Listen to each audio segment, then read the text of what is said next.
Deciding on your baby's name is one of the most enjoyable things you can think about during pregnancy. Whether you already have a few names in mind or you're waiting until after the birth, here's are the tips to choosing a name for your new baby. While you're on that, don't forget to hit the subscribe button. Ready? Let's begin with 1. Want to keep within a family tradition? If you want to keep with tradition and use an old family name for your baby, but you don't want it to be their first name, you could always try using it as a middle name instead. Sometimes a family surname can make for an unusual first name, like Taylor or Cooper for example. 2. It's a lifelong thing.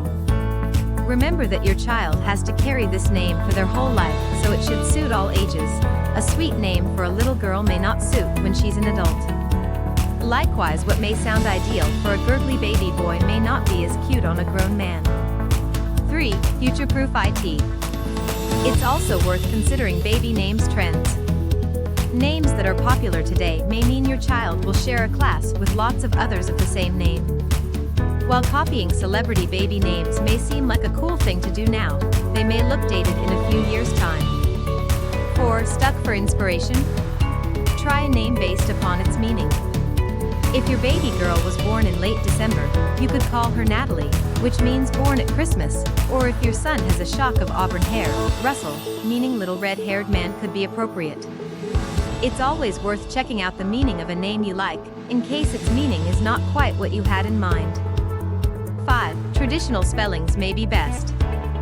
While you may fall in love with an unusual or unique spelling of a traditional name, Jackson for Jackson, or Sophia for Sophia, remember that it can cause confusion and make life more difficult for your child when they are young. Stick with traditional spelling. Your child can always change the spelling later. 6. Have more than one child. If you have more than one child, you may want to link their names to your new arrival in some way. You could choose names with a shared heritage, such as biblical or Gaelic names, using the same or similar middle names, or picking one that begins with the same letter, although rhyming them could be a bit too cutesy. 7. Say the full name out loud. Is it easy to say? Does it sound right? Does it spell out something unintentionally amusing like sea shells? Does it balance out your surname? A long surname, for instance, can happily take a short forename and vice versa. For example, John Christopher, Christopher John. 8. Think about nicknames. Always think about possible nicknames and shortened versions that could arise from your baby's name. The name Elizabeth is bound to be shortened to Betty, Liz, or Lizzie. Do you like all the versions? Or does the name shorten to an unfortunate nickname that your child will find hard to live with? 9. What do the initials spell out? If you're planning to give a child one or more middle names, always consider what the initials spell out.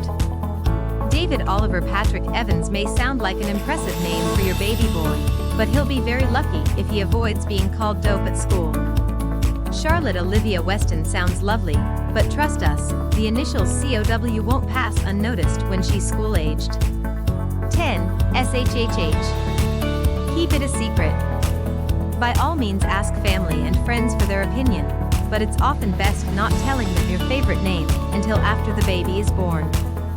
This way you'll avoid hearing any negative stories, like Aunt Flo who hates it because it reminds her of a horrible girl at school, etc., that could put you off. No one will quibble with your choice of name once the baby arrives. Don't forget to subscribe to our channel. We post quality content daily. See you tomorrow and stay curious.